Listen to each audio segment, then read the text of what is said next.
Thanks, Charlotte, for the introduction. Thanks, Ted, and StatsBomb for having me here today. So I want to talk about decision-making in football. I think we've had really good talks from both Sam and before that with Karun about some of analytics and the future, how it looks like. I want to take it in a slightly different direction, just focusing on how decisions are made today and what is missing. First, I'll talk about the problem. So the reason I came up with this idea or this topic is, so I worked at a club for 10 years, and I was inside and part of decision-making process. Taken a lot of decisions, made a lot of decisions, and all that. But then, once we moved out and working with multiple clubs now with Source Football, I've learned something different looking at clubs from the outside, but having a good insight into how they are processing the information and how they are making decisions. And this is where I think there is a lot of room for improvement and something that I'm going to talk about today. So decision-making in football is difficult. First of all, there's a large amount of data that's unorganized and disconnected, and also coming from multiple sources. I'm sure anybody who has been in a recruitment department or have heard of stories or written stories or read stories, it's all about you have the information from Transfermarkt or the value of the player or the price of the player, and then the scouting information, which is largely free text.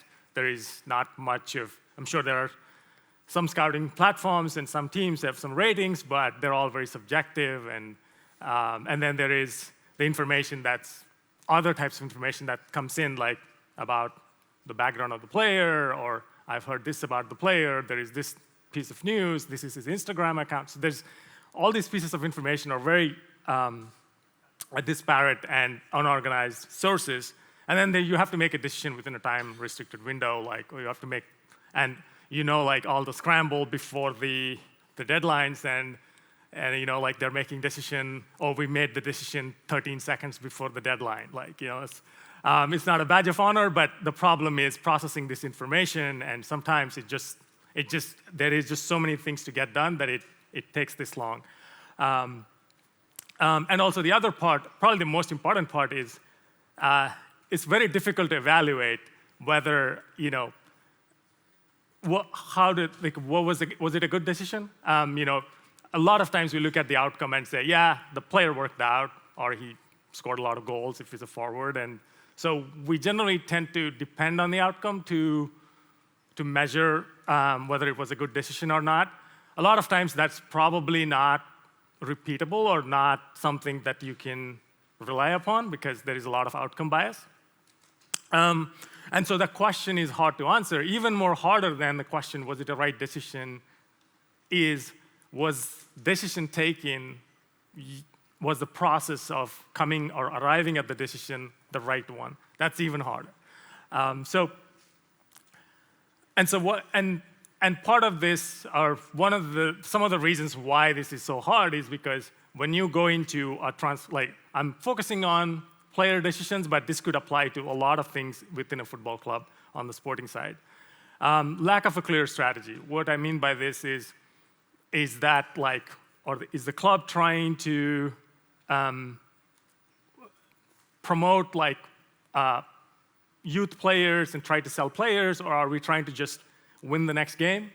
So there is, and also there are misaligned incentives. The coach generally wants to win the next game, but then your sporting director or director of football or the GM, depending on the league you are in, should have a more longer-term view of the picture, but generally tends to be geared towards kind of pushing towards the short term as well, because that's kind of how things work.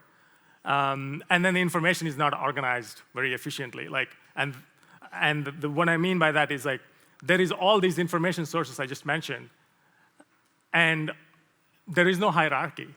Which one is more important? There is a scout that watched 10 hours of video and watched the player twice. live. And then there is data for the last 4 years of the player. So we have that information. And then there is some information that, the play, or there is another scout or another piece of information that, well, he didn't celebrate with his teammates after scoring a goal, right? These are all things that go into the final decision-making process, but there is no hierarchy, which is more important. How do you weigh them? And what ends up happening is that because there's no process, decisions are made in isolation. Each decision is like in its own. And a lot of times they're all geared towards short term, and generally the process of arriving at one decision doesn't really match with how you made another decision. Even in the same, let's say you're signing of a number 9. Sometimes the process you apply to evaluate one player or one candidate is not the same as the other candidate. How to evaluate decisions. And I think this is where trying to apply a framework of where you can repeatedly apply the same criteria across multiple decisions. Because if you think about it, in a transfer window, a team makes dozens of decisions. Not just in the end, you sign like 3 players or 4 players, or some teams sign 11 players. But then you probably go through 125 players to get to that 3 or 2. So those are all micro decisions you're making along the way. There is no journal keeping of why we rejected all these players. Some of them are pretty straightforward. Obviously, their numbers don't look good, or scouts say they don't seem to be good, or they have their process and they say like, oh, these guys are not rated higher.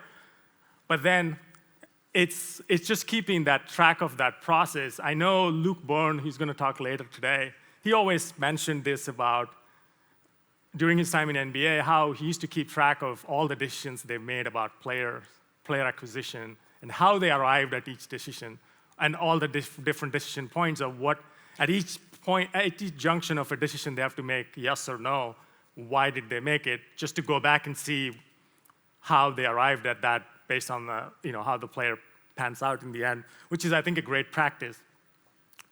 Cost, benefit, and risk analysis. So risk analysis is something that I'm very used to doing at my previous job. So in MLS, obviously, a lot of people might know, some may not. They have this rule called the designated players, where you could have 3 players we could pay, like Messi, for example, whatever he's being paid. So every team only gets 3 of those. So you want to make sure that you get them right, because that changes the success, or that greatly improves the odds of your team winning the league.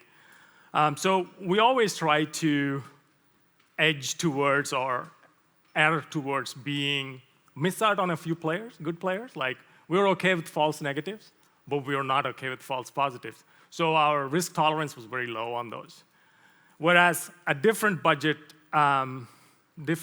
range, we had a lot more tolerance for risk, where we could say, okay, this player, maybe we might go for like a high potential, little higher risk, because this is not going to debilitate our budget if this player doesn't pan out.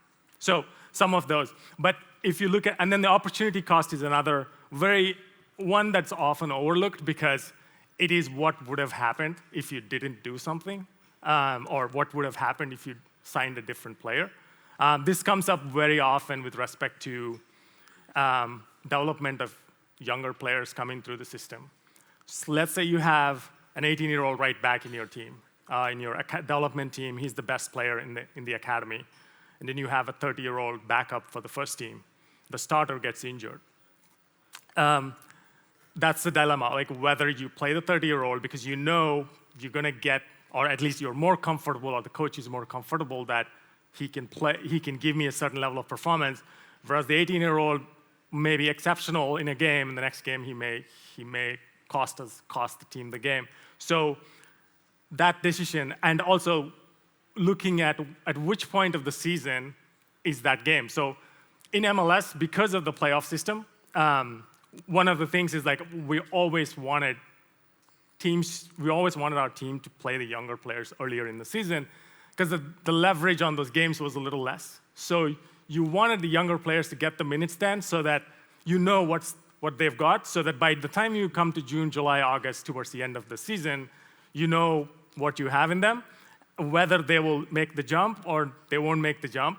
But if those players don't get the playing time in that early part of the season, as you come towards the end of the season, generally teams don't tend to change their starting 11, or they have like a rotation of 14 players, and you're just kind of keeping the team in that rotation and not changing. So you miss out on a year.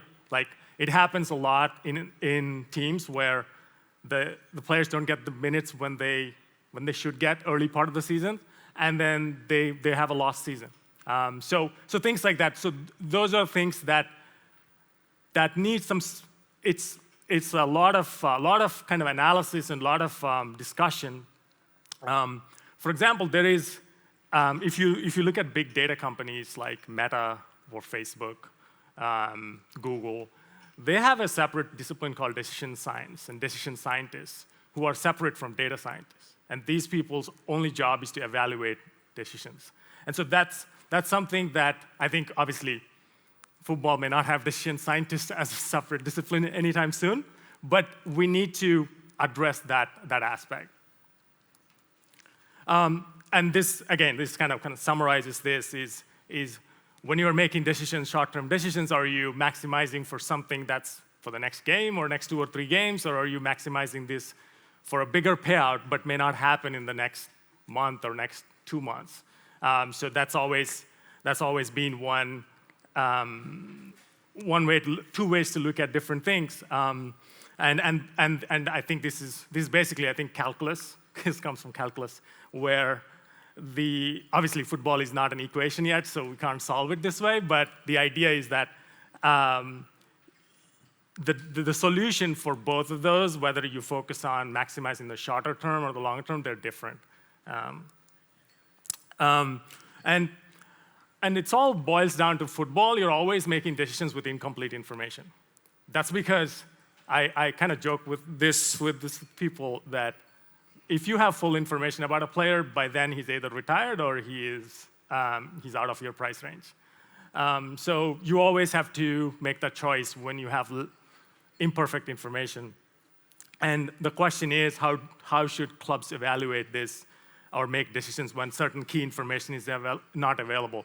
It's like the same question. I wish I had tracking data for this player. I could see how he plays off the ball. Or if he's coming from a league where there is no broadcast tracking, then you're, well, I wish I had tracking data, or I wish I had this. But you always are going to miss some of that information if you want to find a player at a value. So this is what I was talking about earlier. Just to look at the problem as a whole, is you have the sporting director or general manager of the club receiving all these different types of information from like contract, player analysis, character references, background information, social media, and then he's also interacting with agents, coaches, the board, and his kind of peer network, scouts. So there is a lot of information coming from a lot of different directions, from a lot of different people and entities that one person has to make a decision based off of. And what's missing is that you are basically letting that person say, like, okay, I'm going to take all of this, and I'm going to come up with the decision. And a lot of times it's like, there is no checks and balance in terms of, okay, well, how did you arrive at that decision? How did you use this information? Which information is more important than not? So what's missing is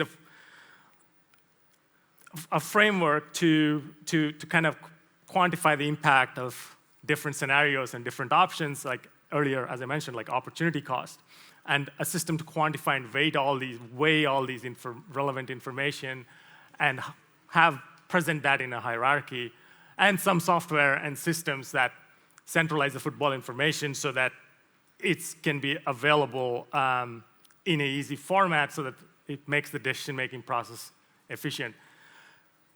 All this is not that easy. And so obviously currently the key decision makers are just looking at this and say, like, they are they're just making a decision, and they come up with, I'll sign this player number 3. And are they equipped to process all this and do this in a consistent, repeatable manner?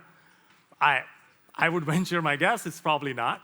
And is it sufficient if the sporting director gets the decision right? Like, in the sense, if you're going by the outcomes and say, well, he picked the player and it worked out.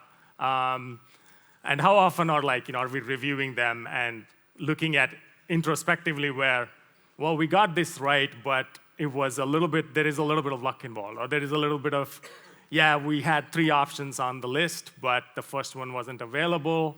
We settled on the third one, and he turned out to be the best player that we could get. So that part of it is also is lost. Like, nobody keeps track of this.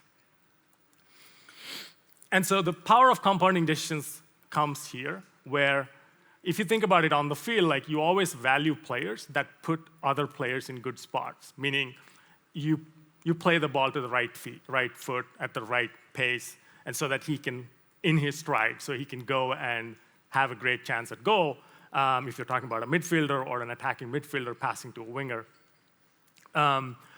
Same way, if you make a good decision in terms of players recruitment, you end up with, it makes it easier to make the next decision easier. What I mean is, if you're trying to sign an attacking midfielder and you know who the other players around him are, like the wingers, the type of wingers. Let's say you have players that can run in behind, and you are adding an attacking midfielder, and you find the right qualities, that someone that can provide the through balls, or combine with them. And so that makes that, okay, the next decision is probably, okay, I need a better number 9. Somebody that can finish at a better rate. So it almost it sets the path for the next decision. And I think that's where the compounding effect of these results, these decisions come.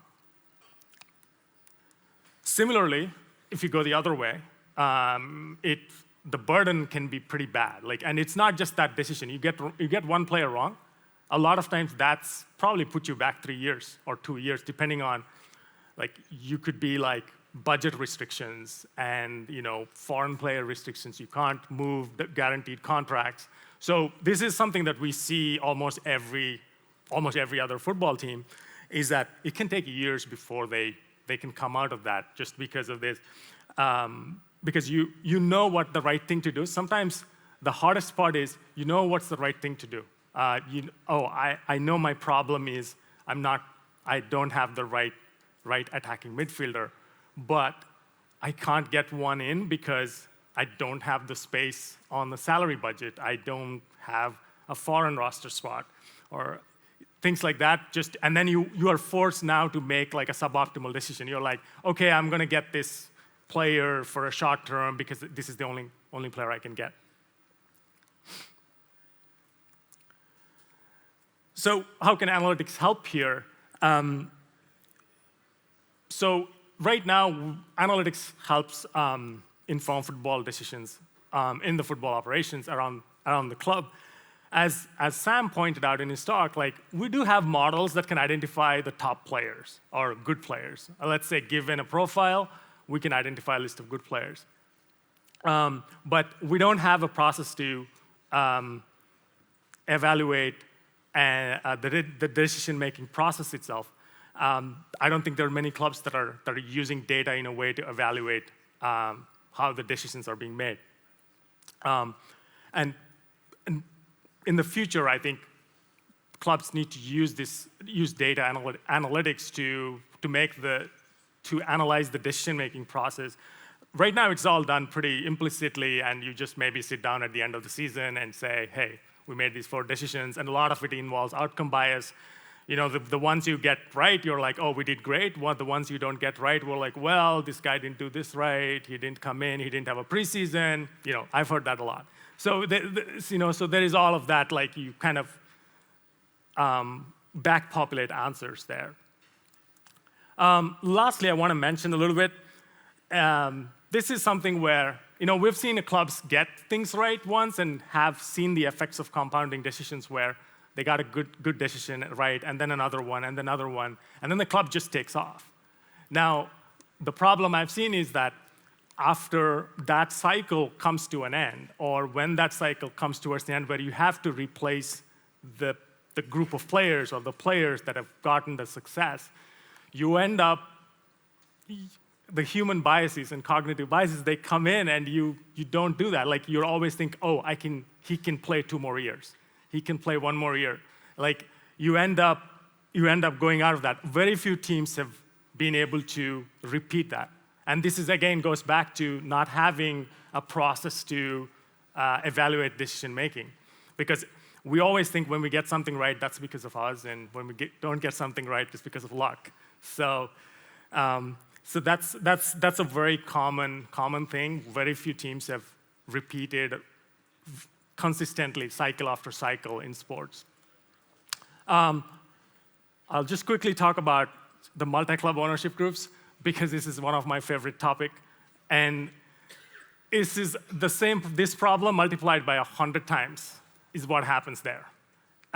Because you're making a way, as I said, a multiplication factor, another magnitude of decisions, and a lot of entities and constraints. Now there are multiple clubs, different contexts, different cultures. And here you need a lot more centralized way to evaluate decisions, centralized analytics, and need an extremely defined football strategy, because I think if you're trying to do it at one club is very difficult. Trying to do it at 2 clubs in 2 different leagues is almost like very, very difficult and almost impossible. I think I'm out of time. Thanks a lot.